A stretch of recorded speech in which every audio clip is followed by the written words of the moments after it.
Imagine this scene. A mother decides that she's going to make her infant son's life painless. Kind of sounds like a good thing and something most parents do. So she carries him everywhere, brings him everything, sleeps with him. He never leaves her side. Now, as an infant, that's pretty normal. But as he gets older, she keeps doing the same thing.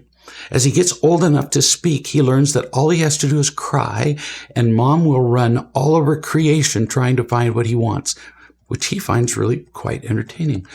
As he gets older, mom continues to do everything for him, fixes every meal, fetches drinks or snacks when he demands them, makes his bed, washes his clothes, all the way through high school, through age 18. He had a car and motorcycle. His grades were poor. He lived on video games, as in lived on them all the time. He demanded and got more money for clothes. He stayed in his room. His mother brought him meals. He had no friends because they got tired of his demanding and arrogant attitude pretty quickly. He avoided people because there was a high risk that they might want something from him, or might criticize him, or might expect him to behave civilly. He was crippled by, comfort.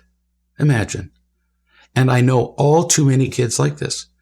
His mother asked me what she should do. She could see that he wasn't happy, so she just did more for him. If a little doesn't work, maybe more will. Hoping to make a difference. It did. It made him worse. I began to make suggestions. I started off with suggesting that she remove the video games entirely because he had no life outside video games. Something significant had to change. And mom said, he plays games for at least 8 hours a day. It would kill him if I took them away. I'm afraid, she said. She made a similar response to anything else I suggested that would benefit her son. Finally, I said, my dear, you want your son to grow and become a meaningful human being and man, but without pain. I understand that. Who doesn't want that? I would like that. But it's impossible. Not difficult, pay attention, impossible. Impossible with any field of meaningful endeavor, like being a human being.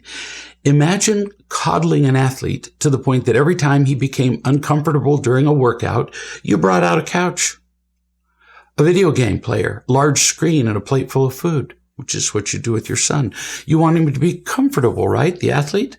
Well, he will be comfortable, and he will utterly fail to prepare for the excellence he claims to want in his sport. Impossible. You cripple him.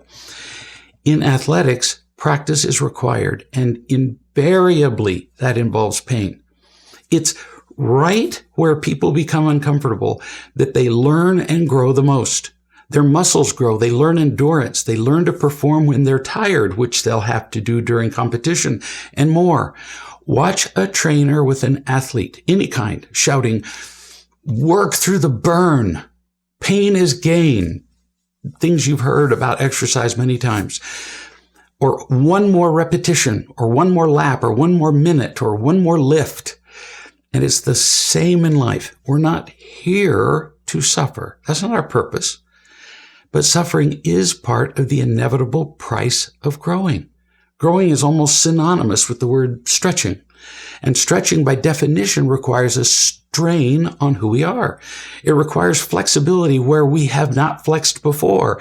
It requires that we put to death some old ways as we learn new ones. And that will involve pain from time to time. I say the same to every parent, what I just said to mom. Children will attempt to pluck at your strings of sympathy when they complain that you're hurting them, or they will say that they really, really don't want to do whatever difficult thing you've assigned, or something from school. If you give in, you give them comfort and relief, and you win their approval, but you rob them of the growth that they need. You rob them of becoming productive human beings and happy. Children rarely know what they need. And we get very confused when they state what they want. We believe that they need what they say they want. And they frown and cry and give us looks of horrifying disapproval if we insist on what they need to grow rather than what they want. We've got to learn the difference between need and want. We're afraid to cause discomfort and their disapproval. We have to grow up and be prepared for the disapproval.